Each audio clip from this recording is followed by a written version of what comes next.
नमस्कार, स्वागत है आपका। मैं हूं आपके साथ साक्षी जादौन। शुरुआत करते हैं बड़ी अपडेट के साथ, जहां कल पेश होगा देश का आम बजट। बताएं कि केंद्रीय वित्त मंत्री निर्मला सीतारमण ये बजट पेश करेंगी। सुबह 11 बजे संसद में बजट पेश किया जाएगा। रविवार को भी शेयर बाजार कल खुला रहेगा। बजट से पहले सोने चांदी के दामों में भारी गिरावट। निर्मला सीतारमण 9वीं बार बजट पेश करेंगी। इकलौती पहली देश की वित्त मंत्री हैं, महिला वित्त मंत्री भी और वित्त मंत्री भी, जो कि 9वीं बार इस बजट को पेश करने वाली है। तो कल रविवार का दिन है और कल पहली बार ऐसा होगा कि बजट पेश होगा संडे के दिन। और कल भी शेयर बाजार, जो कि अमूमन सैटरडे संडे बंद रहता है, लेकिन वो कल संडे को भी खुलेगा। तो कल शेयर बाजार में उतार चढ़ाव दिखाई दे सकता है, फ्लक्चुएशन हो सकती है। तो कल देश का बजट पेश होगा 26-27। केंद्रीय वित्त मंत्री इसको पेश करेंगे और सबकी निगाहें हैं, आम आदमी की निगाहें हैं, मिडिल क्लास की निगाहें हैं, किसान वर्ग की निगाहें हैं, महिलाओं की निगाहें हैं, युवाओं की। खासतौर से तमाम जो युवा स्कूलों में पढ़ते हैं या कॉलेजों में पढ़ते हैं, उन सब की निगाहें इस बजट पर हैं, क्योंकि इस आम बजट में उनके लिए क्या हो सकता है। देश का आम बजट है, इसलिए देश का आम आदमी कल आने वाले इस बजट से उम्मीदें लगाए बैठा है। हर वर्ग, व्यापारी वर्ग हो, किसान वर्ग हो, हर वर्ग फिलहाल इस बजट से उम्मीदें लगाए बैठा है कि उनके लिए क्या आने वाला है, उनके लिए केंद्र की मोदी सरकार क्या लाने वाली है इस बार के बजट में। तो बजट से पहले कई लोगों में काफी उत्साह भी है, उत्सुकता भी है, सवाल जवाब भी लोगों के मन में घूम रहे हैं कि इस बार सरकार की ओर से क्या राहत, इस बार किस विभाग में या किस वर्ग को वो बड़ी राहत जो है वो मिलने वाली है। तो बड़ी जानकारी यही है कि केंद्रीय वित्त मंत्री कल 9वीं बार पेश करेंगी बजट। सुबह 11 बजे कार्रवाई शुरू हो जाएगी, क्योंकि परंपरा भी है कार्रवाई शुरू होने की, और उसके बाद वित्त मंत्री बजट पढ़ना शुरू कर देंगी।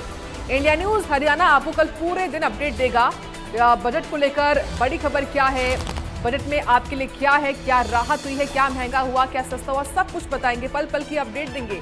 तो फिलहाल 9वीं बार बजट पेश करने वाली है केंद्रीय वित्त मंत्री निर्मला सीतारमण। बजट को कल पेश करेंगी। सुबह 11 बजे पेश कर दिया जाएगा बजट। अपने आप में महत्वपूर्ण है, और उसके बाद जो अलग अलग राज्य हैं वो भी अपना बजट विधानसभाओं में पेश करेंगे। लेकिन उससे पहले देश का जो आम बजट है, इसमें अलग अलग राज्यों को भी जो पैसा है वो एलोकेट होता है, अलग अलग राज्यों को भी मुनाफा जो है राहत के तौर पर मिलता है। वो सब कुछ कल देखने वाली बात है कि हरियाणा के लोगों के लिए क्या सरकार की ओर से दिया जा सकता है। ये सब्जियां दिखा रहे हैं आपको, सब्जी कितनी क्या महंगा होगा, क्या सस्ता होगा, यानी कि कुल मिलाकर सब्जियों से सीधा संबंध कि जो किसान वर्ग है उनका या फिर आम आदमी का किसको कितनी क्या राहत मिलने वाली है, इस पर सबकी निगाहें टिकी हुई हैं। हर कोई चाहता है, यही सबकी उम्मीद होती है कि उनको महंगाई से थोड़ी राहत मिले, और वो चीजें खास तौर से जो वो रोजमर्रा के जीवन में इस्तेमाल करते हैं, चाहे वो खाने की चीजें हों, चाहे वो इस्तेमाल करने की चीजें हों, उनमें थोड़ी अगर राहत सरकार दे दे तो उनको मजा आएगा। यही उम्मीद लगाए हर साल बजट का इंतजार लोगों को होता है कि इस बार उनके लिए क्या होने वाला है। और खास तौर से टैक्स स्लैब में जिस तरीके से पिछले साल राहत दी थी, जिससे मिडिल क्लास काफी खुश हुआ था, वही राहत का एक बार फिर से मिलेगी, या जो अभी टैक्स स्लैब है वो कायम रहेगा, या फिर और उसमें जो राहत है वो दी जा सकती है। इस पर भी सबकी निगाहें टिकी हुई हैं। खासतौर से जो मिडिल क्लास है, जो टैक्स पेयर्स हैं, उनकी निगाहें बनी हुई हैं। या आपको हम खेत खलिहान दिखा रहे हैं, खेत यानी कि किसान क्या मांग रहे हैं, किसान क्या चाहते हैं कि उनको इस बार सरकार की ओर से क्या राहत मिले। जो उनकी फर्टिलाइजर्स हैं उनमें उनके दाम जो है वो सस्ते हों, ताकि वो उनको खरीद सके। जो बीज वो लेते हैं उनमें दाम सरकार कम करे, इसको लेकर भी सबकी निगाहें जो है वो टिकी हुई है। इसके अलावा किसानों को और किस तरीके से सरकार अलग अलग योजनाओं के माध्यम से राहत दे सकती है, ये भी किसान इस वक्त अपने जहन में उम्मीद लगाए बैठे हैं कि सरकार की ओर से इस बार उनको यानी कि 26-27 में क्या मिलने वाला है। ये खिलाड़ी हैं, हरियाणा खिलाड़ियों का हब है।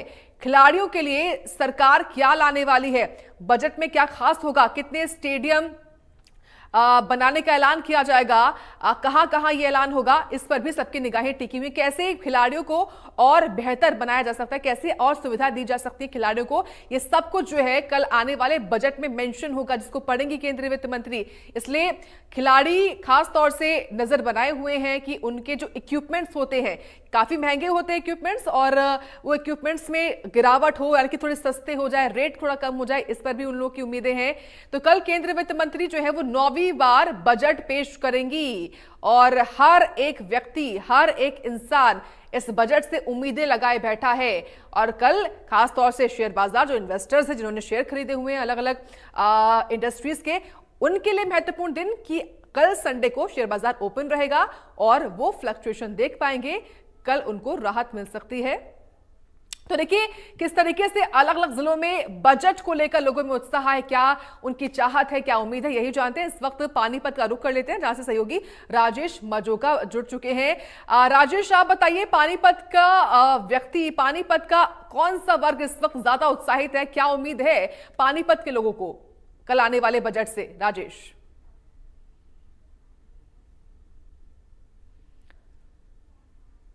तो चलिए राजेश का हम रुख करें, लेकिन उससे पहले किस तरीके से लोगों में उत्साह बरकरार है और जो मजदूर वर्ग भी हैं, हालांकि किसान अलग, लेकिन किसानों के साथ साथ जो मजदूर वर्ग भी है वो क्या उम्मीद लगाए बैठा है, उनकी मजदूरी में वो क्या चाहते हैं, वो सब कुछ जो है, ये देखिए शिक्षक हो या पढ़ने वाले छात्र हो, कॉलेज में जाने वाले छात्र हो, फर्स्ट ईयर स्टूडेंट्स हो, जिनको अभी कॉलेज में एडमिशन लेना है इस साल अपने एग्जाम देने के बाद, वो स्टूडेंट्स क्यों ना हो, उनमें क्या उम्मीद है कि कॉलेज की फीस कितनी कम होनी चाहिए, या फिर जो उनके एक तरीके से जो पूरी क्राइटेरिया होता है एडमिशन का, उसमें क्या उनको राहत मिल सकती है, किस तरीके से सरकार इस बार ये योगदान दे सकती है उनको राहत देने का, इस पर सबकी निगाहें हैं।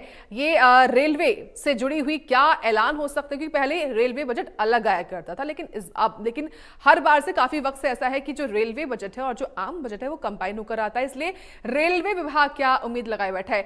बस स्टैंड की तस्वीरें आप इस वक्त देख रहे हैं, यानी कि कुल मिलाकर जो ट्रांसपोर्टेशन डिपार्टमेंट है उनकी क्या उम्मीदें हैं, वो लोग क्या चाहते हैं कि उनको किस तरीके से जो राहत है वो मिल सके। खास तौर से जो लोग हैं, क्या किरायों में कमी होनी चाहिए, कितनी कमी आए, रेलवे का किराया क्यों ना हो, या फिर हवाई किराया क्यों ना हो, या फिर अलग अलग जो साधन है आवागमन के, उन साधनों में किस तरीके से गिरावट हो सकती है, ये उम्मीद जो है वो इस वक्त लगाए हुए हैं आम आदमी। रुक करते हैं पानीपत का, एक बार फिर से राजेश मजोका है। राजेश, आप बताइए पानीपत के लोगों में क्या उम्मीदें हैं, क्या उत्साह कल के बजट को लेकर? देखिए, कल मैं आपको बता दूं कि वित्त मंत्री है जो निर्मला सीतारमण कल अपना बजट पेश करेंगी और यह पहली बार हो रहा है कि रविवार को बजट पेश किया जा रहा है, जो कि मुख्यतः जो लोगों की नजरें रहेंगी और सरकार का भी जहां तक ध्यान रहेगा वो आर्टिफिशियल एजेंसी जो है, जो उभरते हुए जो जिसे कहते हैं कि ऊपर तो इस समय उभर रहे हैं, उनके ऊपर जो ज्यादा नजर रहेगी इंफ्रास्ट्रक्चर को लेकर या जो मैन्युफैक्चरिंग को लेकर इन पर मुख्यतः नजर रहेगी। दूसरी बात मैं आपको बता दूं कि जिस तरह हर वर्ग को इस बजट से उम्मीद है, पानीपत औद्योगिक नगरी है, यहाँ जो है सूबे के मुख्यमंत्री भी जो बात कर चुके हैं व्यापारियों से, इनकी मुख्यतः मांग रही है कि जहां यहाँ कॉमन बॉयलर की मांग, जिस तरह ZLD की मांग और GST के स्लैब को कम करने की मांग, इस तरह की मुख्य मांगे रही हैं। और अब की बार जो उम्मीदें हैं, जो व्यापारियों को भी बड़ी उम्मीदें हैं कि इस बार जो बजट है उनके फेवर में होगा, कहीं ना कहीं उन्हें राहत की जो है इस बजट से मिलेगी। वहीं अगर आप बात कर रहे थे जो कृषि के लिए, कृषि जो किसानों की बात कर रहे थे, तो किसानों को भी उम्मीदें हैं कि उपकरण में अब की बार कुछ उन्हें छूट मिलेगी, उपकरण सस्ते होंगे। और दूसरी बात, जो उन्हें जो खाद हुई या दवाइयां हुई वो भी उन पर छूट कुछ मिलेगी। वहीं जो कृषि की बिक्री, जो कृषि भूमि होती है उनकी बिक्री पर भी कहीं ना कहीं टैक्स कम होगा। जी राजेश, अभी आपकी मौजूदगी कहां पर है? क्या आपके आसपास कुछ लोग हो, उनसे बात करिए, क्या वो उम्मीद लगाए बैठे हैं, जरा जानिए उनसे। जी देखिए, अभी मैं आपको बता दूं कि जैसे हमने पहले बात की थी, जैसे व्यापारियों से पहले बात की थी या किसानों से करी, हर वर्ग से बात करी, महिलाओं से भी बात करी। महिलाओं का भी साफ तौर पर कहना था कि जिस तरह GST घटाई गई है कुछ चीजों पर, महंगाई इसकी की इसी तरह है, कोई भी महंगाई पर फर्क नहीं पड़ा है। और दूसरी बात, जब युवाओं का कहना था कि युवाओं के लिए कुछ इस तरह के कॉलेज हो जिनमें स्किल डेवलपमेंट के कोर्सेज कराए जाए, क्योंकि पानीपत में औद्योगिक नगरी है, यहाँ लोगों के लिए काम की कमी नहीं है। दूसरे जिलों से जो है यहाँ कुशल कारीगर लाने पड़ते हैं। यहाँ अगर कुशल कारीगर तैयार होंगे तो उन्हें यहीं के यहीं नौकरी मिलेगी और यहीं के यहीं जो है रोजगार मिलेगा। तो कहीं ना कहीं लोगों को बड़ी उम्मीद है जो आने वाला बजट है जी। बिल्कुल एक बड़ी उम्मीद है, सही कहा आपने राजेश। और देखिए आगामी दिनों में जो राज्य बजट है वो भी आएगा, लेकिन उससे पहले केंद्र बजट में क्या उम्मीदें जो है वो लगाएं और क्या राहत सरकार दे रही है तो कल ही मालूम चलेगा। लेकिन ये बताइए, आप लगातार ग्राउंड पर रहते हैं, आपने व्यापारी वर्ग से बात की, लेकिन जो किसान हैं, जो किसानों की धरती कही जाती है हरियाणा, किसान क्या उम्मीद लगाए बैठे हैं, खासतौर से क्या उनके मन में चल रहा है राजेश? देखिए, कृषि उपकरणों को लेकर एक किसानों की बड़ी उम्मीद रहती है कि कृषि उपकरणों को सस्ता किया जाना चाहिए। वहीं जब कृषि की भूमि बिक्री या खरीदा जाए तो उस पर टैक्स की स्लैब जो है वो कम होनी चाहिए। और साथ ही साथ अगर दवाइयों की बात करें या बीज की बात करें तो यह उन्हें समय पर मिलना चाहिए। कुछ इस तरह के संसाधन या इस तरह का बजट उनके लिए आना, स्पेशल बजट होना चाहिए जिसके अंतर्गत बीज दवाइयां जो है इनको जो अधिक राहत पर मिले। तो किसानों की तो यही उम्मीद रहती है। और जो है मंडियों की अगर बात करें तो मंडियों में जो संसाधन है या उन्हें ज्यादा टाइम अपने जो है फसल को ना रखना पड़े, वहीं तुरंत बिक्री के कुछ इस तरह के प्रावधान जो है सरकार लेकर आए जिससे उन्हें काफी राहत हो।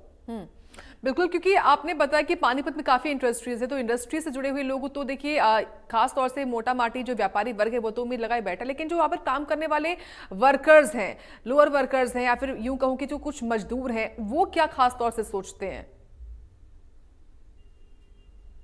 देखिए, मैं आपको बता दूं कि पानीपत में करीब 4000 इंडस्ट्री, अगर व्यापारी वर्ग की बात आप कर रहे हैं, व्यापारी वर्ग को यही होता है क्योंकि जो बाहर से जो कारीगर मंगाने पड़ते हैं वो बहुत महंगे पड़ते हैं। तो जो है व्यापारियों की भी मांग रही है, वहीं युवाओं की भी मांग रही है और कारीगरों की भी यह मांग रही है कि यहाँ कोई जो पानीपत के अंदर स्किल डेवलपमेंट के कोर्सेज के लिए कोई इंस्टीट्यूट होना चाहिए जिसको लेकर वह यही ट्रेनिंग ले और वही अपने जो है या उद्योग से जुड़ी हुई जानकारियां मिले, कोर्सेज हो, ताकि यही कुशल कारीगर उन्हें मिले, ताकि उन्हें भी सस्ता जो है कारीगर मिल पाए। जो उद्योगपति है उनको भी जो सस्ता कारीगर मिले और युवाओं के लिए रोजगार बढ़े और कहीं ना कहीं जो है जिले का पैसा या प्रदेश का पैसा यही जो उसकी जो रेवेन्यू को मजबूत करे जी।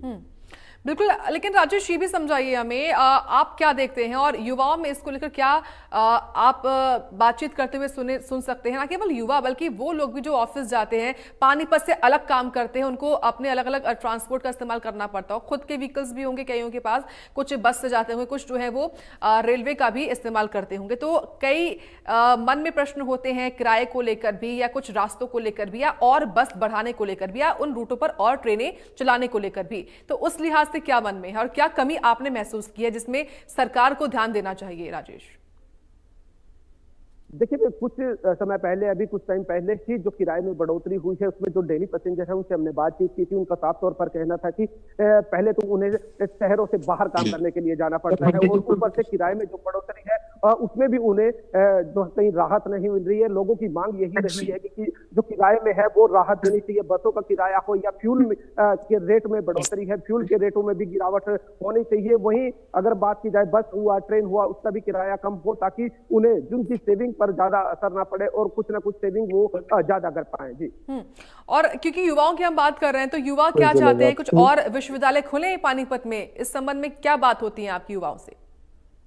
हेलो चेक, हेलो 1 2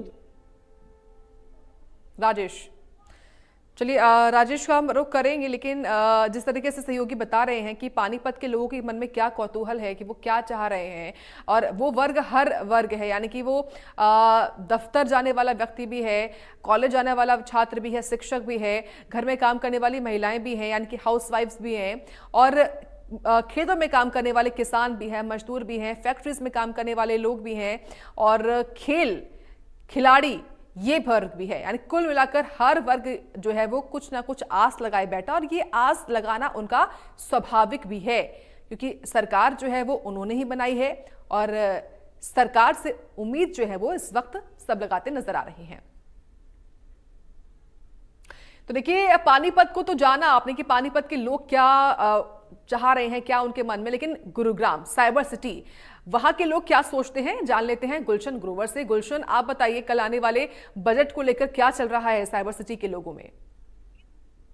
बिल्कुल, कल देश की वित्त मंत्री निर्मला सीतारमण कल देश का बजट पेश करेगी जो कि 11 बजे होगा। उससे पहले की देशवासियों को बड़ी उम्मीदें हैं कि इस बार टैक्स जो बजट है वो उन्हें राहत देने वाला है। लेकिन इससे पहले की तमाम जो लोग हैं वो मेरे साथ हैं, हर वर्ग से यहाँ पर जो व्यक्ति है वो मेरे साथ है। कल देश का आम बजट पेश हो रहा है, किस तरह से देख रहे हैं, क्या उम्मीदें हैं आपको?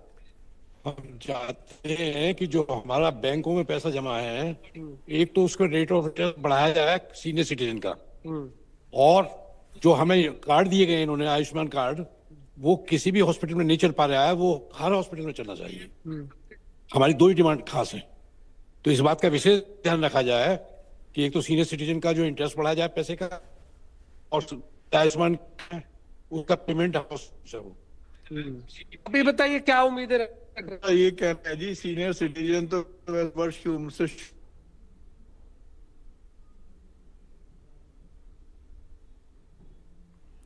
चाहिए ताकि वो अपने रिटायरमेंट लाइफ को ढंग से जी सकें। यही मेरी डिमांड। और महंगाई को लेकर और क्या आप सोचते हैं देश बजट को लेकर? महंगाई का पहले तो ये है, जो पेंशनर्स हैं उनके ऊपर इनकम टैक्स नहीं होना चाहिए, पहले ही वो मिनिमम सैलरी पे है, पेंशन पे। दूसरा, बजट में मैन्युफैक्चरिंग पे जरूर होना चाहिए ताकि एम्प्लॉयमेंट बढ़े।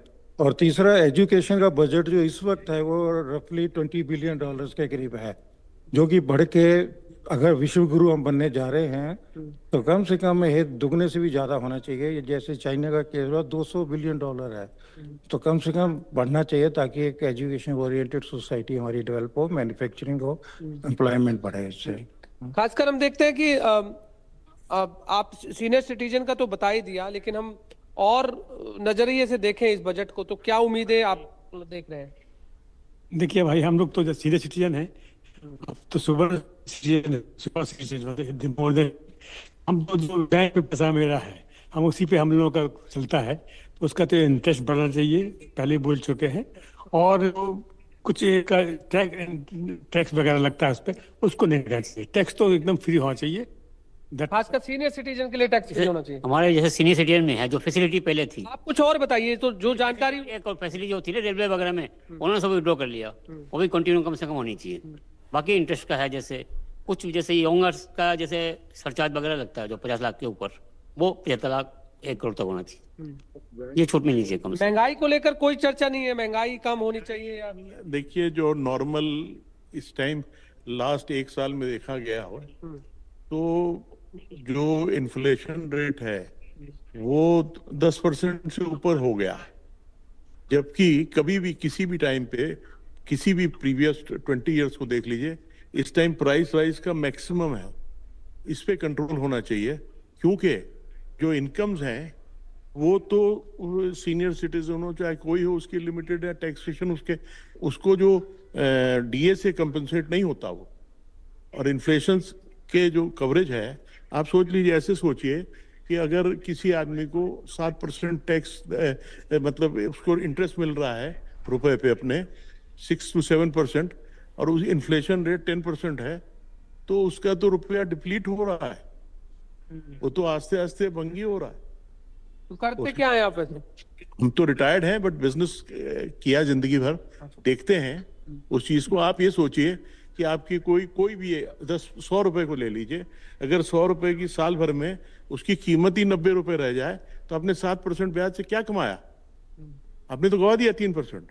आप अपने ही रुपया खा रहे हैं। टैक्स एक बड़ा मुद्दा जो कि जानकारी सारे टैक्स को लेकर दे रहे हैं। आप क्या सोचते हैं? मेरा तो कहना ये है कि देखो, एक तो रेट ऑफ इंटरेस्ट बढ़ना चाहिए। जो पोस्ट ऑफिस का मैक्सिमम रेट ऑफ इंटरेस्ट है 8.2 है, मैक्सिमम सीनियर सिटीजन स्कीम के अंडर 5 साल के लिए 8.2 है। इसको बढ़ा के कम से कम 10% तो होना चाहिए, क्योंकि नहीं आपकी तो इनकम तो कम होती चली जा रही है।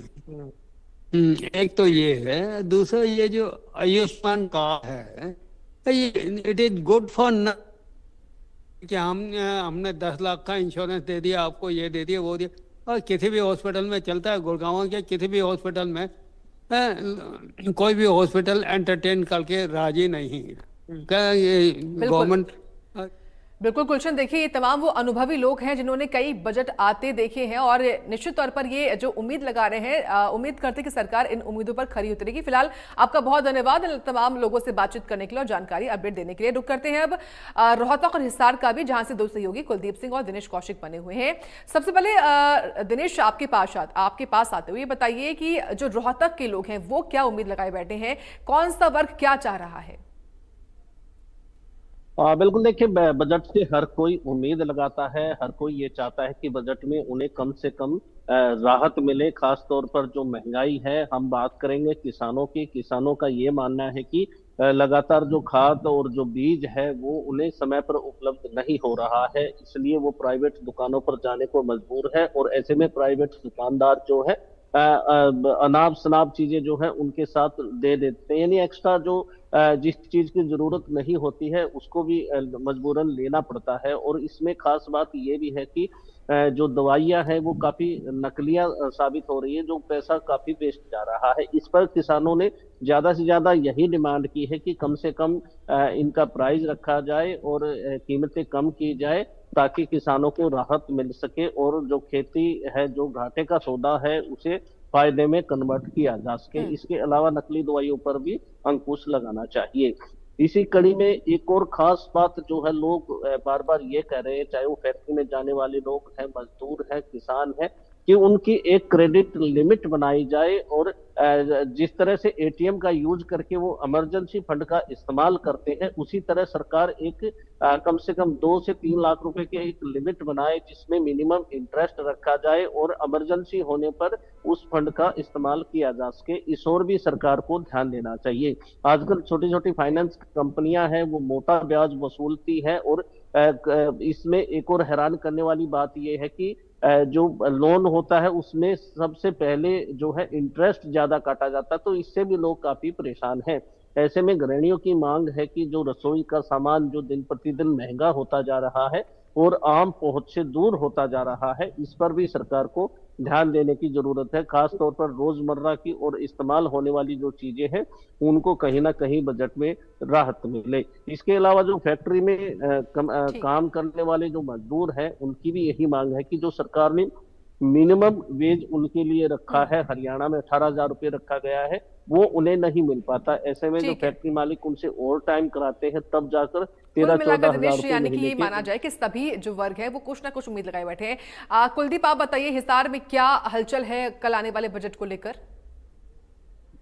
देखिए, जाहिर तौर पर शिक्षा और जो स्वास्थ्य सुविधाएं हैं उनको लेकर हर बार आम नागरिक जो है मांग करता है सरकार से, हर बार उम्मीदें लगाए बैठता है कि इस बार जो है कहीं ना कहीं उन्हें अच्छी शिक्षा और स्वास्थ्य को लेकर जो सुविधाएं हैं वो मिल पाएंगी। क्योंकि विशेष तौर पर अगर देखें तो सरकारी अस्पताल हैं, उनकी स्थिति ज्यादातर शहरों में जो है प्राइवेट अस्पतालों की तुलना में बेहद खराब है। क्योंकि जिस तरीके से थोड़ा सा भी गंभीर इलाज अगर चाहिए तो लोगों को जो है प्राइवेट अस्पतालों की तरफ रुख करना पड़ता है। तो ऐसे में लोग उम्मीद करते हैं सरकार से कि कहीं न कहीं जो सरकारी अस्पताल हैं उनमें जो चिकित्सा सुविधाएं दी जा रही हैं उनमें कहीं न कहीं को सुधार हो। इसके साथ ही साथ जो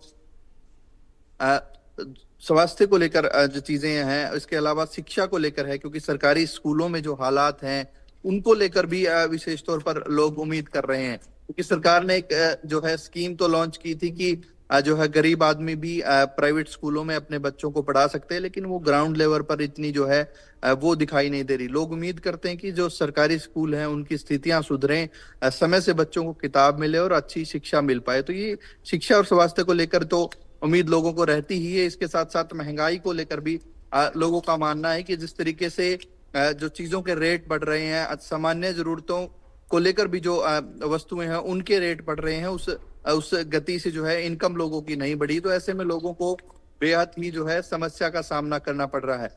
ऐसे में अगर एक तुलना की बात की जाए तो पिछले 10 सालों में जिस तरीके से जो बेसिक जरूरतें हैं, चाहे वो घरेलू उपयोग का सामान है, सरसों तेल, आटा, घी, इस तरह की चीजों के रेट बढ़े हैं, लेकिन उनकी तुलना में जो है आदमी की इनकम, सैलरी का स्केल जो है वही है। आमतौर पर जो छोटी मोटी नौकरी करते हैं, निजी नौकरी करते हैं, वो 10 से 15 हजार के बीच की नौकरी करते हैं, लेकिन उनका जो खर्चा है वो पिछले 10 साल के अंदर वो लगभग 4 से 5 हजार रुपए बढ़ गया है, लेकिन जो है आय अभी तक लोगों की नहीं बढ़ी। तो लोग उम्मीद करते हैं कि महंगाई से कुछ राहत और सरकार जो है कहीं ना कहीं लोगों की इनकम बढ़ाने को लेकर जो है कोई स्कीम लेकर आए। जी, ये बहुत महत्वपूर्ण बात आपकी ओर से कही गई है कुलदीप की, जो आय है उसमें भी इजाफा होना चाहिए उसी के जो खर्चे हैं उसके मुताबिक। लेकिन दिनेश ये बताइए, जो रोहतक के लोग हैं दवाइयों के लिहाज से, हेल्थ सेक्टर के लिहाज से क्या सुविधाएं मांग रहे हैं?